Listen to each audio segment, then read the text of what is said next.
হলো লাইলাতুল কদর কবে? উত্তর কয়েকটা। এক নম্বর জবাব, লাইলাতুল কদর শেষ দশকের যে কোনো বেজুর রাত্রিতে।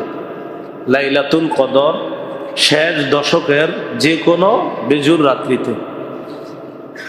সহিহ বুখারীর বর্ণনা 2017 নম্বর হাদিস। এই হাদিসের বর্ণনাকারী উম্মুল মুমিনিন আয়েশা সিদ্দিকা রাদিয়াল্লাহু তাআলা আনহা, তিনি বলেন রাসূলুল্লাহ সাল্লাল্লাহু আলাইহি সাল্লাম বলেছেন, তাহাররাউ লাইলাতাল কদরি ফিল ভিত্রি মিনাল আশরিল আওয়াখির মিন রমাদান। রাসূলুল্লাহ সাল্লাল্লাহু আলাইহি সাল্লাম বলেছেন, তোমরা রমজানের শেষ দশকের বেজোর রাত্রিতে লাইলাতুল কদর তালাশ করো। রাসূলুল্লাহ সাল্লাল্লাহু আলাইহি সাল্লাম বলেছেন, তোমরা রমজানের শেষ দশকের বেজোর রাত্রিতে লাইলাতুল কদর তালাশ করো।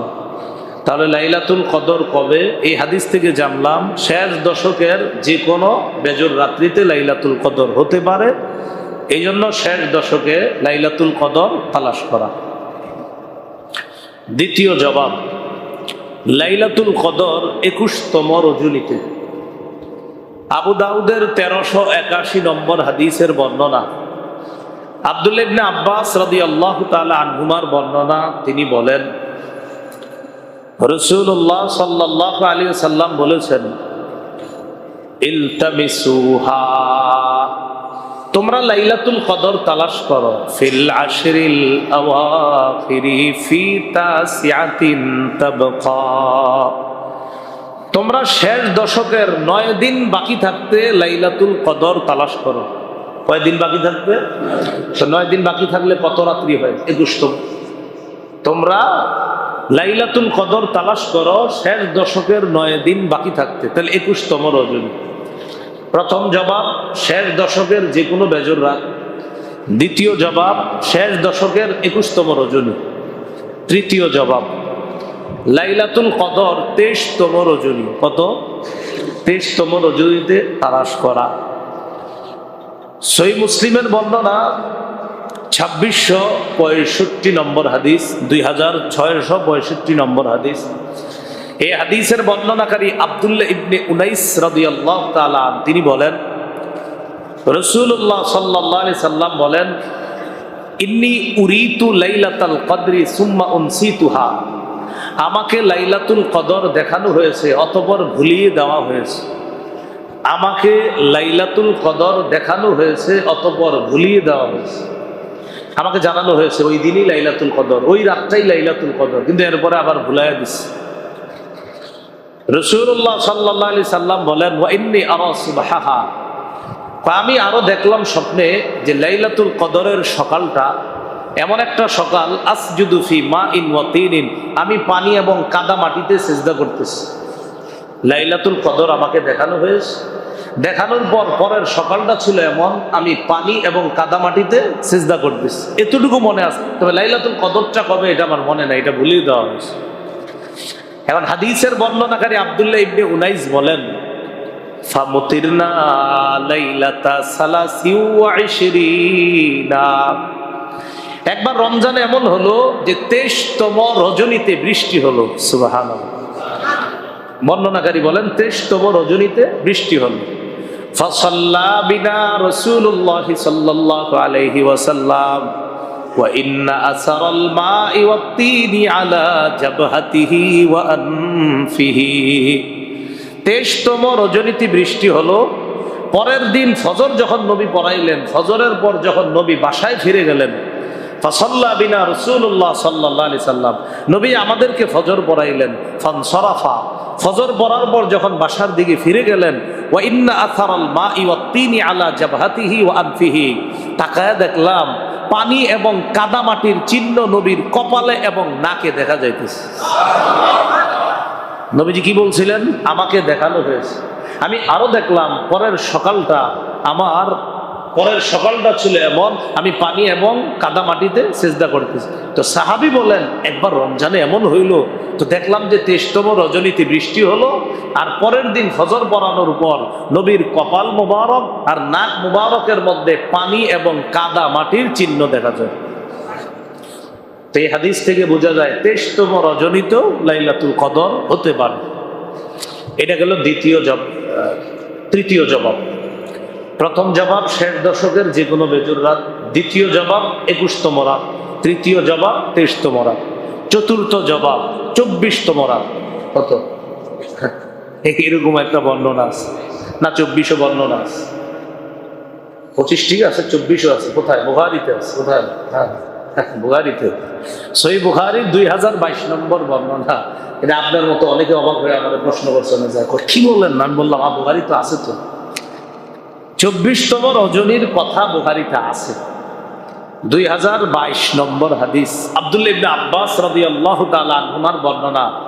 তিনি বলেছেন, ইলতামিসু ফি 24, তোমরা 24তম রজনীতে লাইলাতুল কদর তালাশ করো। কত রজনী? 24।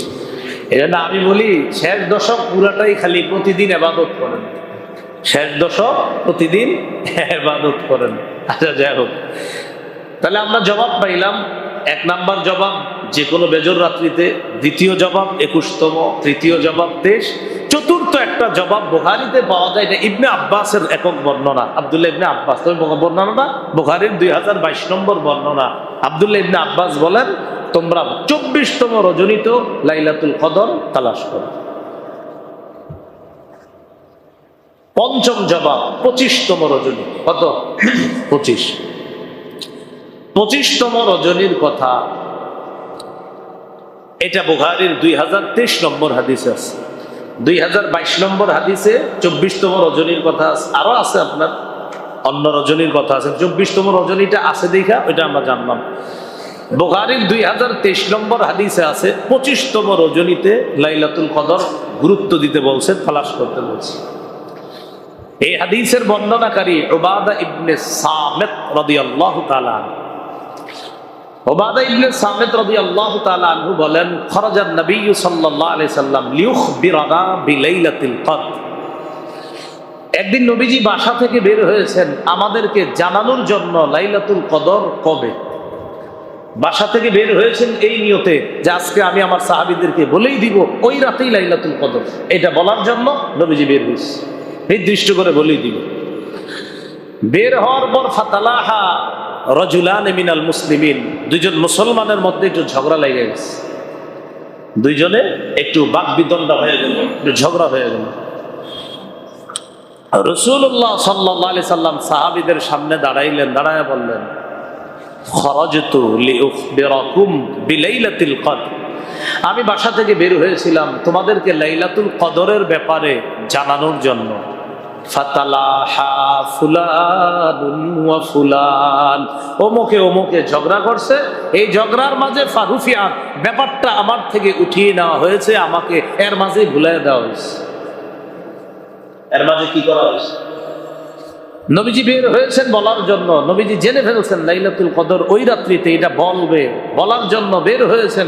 বের হয়ে বলবেন, বলার আগেই নবীজি বলতেছে, আমি তো বের হয়েছিলাম বলার জন্য, মনেও ছিল আল্লাহর কি ইচ্ছা অমুক দুইজন ঝগড়া করছে, এর মাঝে এটা আবার আমার থেকে উঠায় নেওয়া হয়েছে, আমাকে ভুলিয়ে দেওয়া হয়েছে। তবে শোনো, এই ভুলিয়ে দেওয়াটা আসা আইয়াকুনা খায়রান লাকুম, আমি নবী আশাবাদী, আমার যে এটা উঠিয়ে নেওয়া হয়েছে, আমাকে যে ভুলিয়ে দেওয়া হয়েছে, এতেই তোমাদের জন্য কল্যাণ। এতে কি তোমাদের জন্য আসলেই কল্যাণ? কল্যাণটা কি? আমরা যদি নিশ্চিত জানতাম ওই রাতেই লাইলাতুল কদর, তা আমরা ওই রাত ছাড়া আর কোনো রাত জাগ্রত হইতাম না। তো এটা একটা কল্যাণ যে শেষ দশকে ইবাদত বেশি করলাম লাইলাতুল কদরের আশায়, কোন এক রাতে লাইলাতুল কদরটাও পেয়ে গেলাম, আর রমজানের ফজিলতগুলা, রাতের ফজিলতগুলাও প্রতিদিন অর্জন করে ফেললাম। তো এটা কি কল্যাণ কিনা? এই জন্য আমরা তো সবাই 27তম রজনীর ধরেই বসে থাকি, ঠিক না বিষয়টা? তো যাই হোক, নবীজি বলেন, আমি তোমাদেরকে জানানোর জন্য বের হয়েছি, এটা উঠিয়ে নেওয়া হয়েছে, এতে তোমাদের জন্য কল্যাণ। নবীজি বলেন, শোনো, ফালতামিসুহা, তোমরা লাইলাতুল কদর তালাশ করো। ফিত তাসিআ ওয়াস সাবিআ ওয়াল খামিসা। কি বলে দেখেন, শেষ থেকে বলছে তোমরা 29তম রাত্রিতে লাইলাতুল কদর তালাশ করো, 27তম রাত্রিতে তালাশ করো, 25তম রাত্রিতে তালাশ করো। শেষের দিক থেকে বলে আসছে 29, 27, 25 এইভাবে বলছে, কিন্তু সমস্যা নাই, 25, 27, 29 তালাশ করো। তো এইখানে আমাদের উদ্দেশ্য 25তম রাত। তাহলে 1 নম্বর জবাব যে কোনো বেজর রাত হতে পারে, 2 নম্বর জবাব 21তম রাতে হতে পারে, তৃতীয় জবাব 23তম রাতে হতে পারে, চতুর্থ জবাব ইবনে আব্বাস রাদিয়াল্লাহু তাআলা আনহুমার বর্ণনা 24তম রাত্রিতেও তালাশ করা। তো এখান থেকে বলছি আমরা যে শেষ দশকে জোর বেজোর সব রাত্রিতে আমরা ইবাদতে কাটানোর চেষ্টা করব ইনশাআল্লাহ। শেষ দশকে আপনি না ঘুমান সমস্যা কি, বাকি আমি আবার যাদের অফিস টফিস আছে তাদেরকে বলছি না বিষয়টা, কিন্তু সাধারণত অন্যান্য দেশে আপনার শেষ দশকে তারা ঘুমায় না, একদম সাহারি খায়, সাহারির পরে ফজর পরে, ফজর পড়ার পরে ইবাদত কিছু করে, করার পর এরপর ঘুমায়। তো যাই হোক, এই হলো আপনার চতুর্থ জবাব। পঞ্চম জবাব 25তম রাত্রিতে লাইলাতুল কদর হতে পারে। 6 নম্বর জবাব লাইলাতুল কদর 27 অথবা 29তম রজনীতেও হতে পারে। মুসনাদ আহমদ হাদিসের কিতাব 10,734 নম্বর হাদিস। এই হাদিসের বর্ণনাকারী আবু হুরায়রা রাদিয়াল্লাহু তাআলা তিনি বলেন, লাইলাতুল কদরি লাইলাতুন সাবিআ আও তাসিআ। লাইলাতুল কদর 27তম রজনীতে হতে পারে অথবা 29তম রজনীতেও হতে পারে। সবগুলা হাদিস মিলাইলে আমরা বুঝতে পারলাম 21, 23, 25, 27, 29তম রজনীতে যে কোনো একটা বেজর রাত্রিতে লাইলাতুল কদর হতে পারে।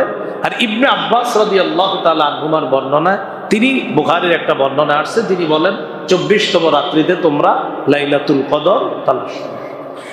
আল্লাহ আমাদের সকলকে শেষ দশক অধিক পরিমাণ ইবাদতে যেন আমরা কাটাইতে পারি এবং লাইলাতুল কদরের যে ফজিলত, এই সৌভাগ্য আমরা সবাই যেন অর্জন করতে পারি, আল্লাহ তৌফিক দান করেন।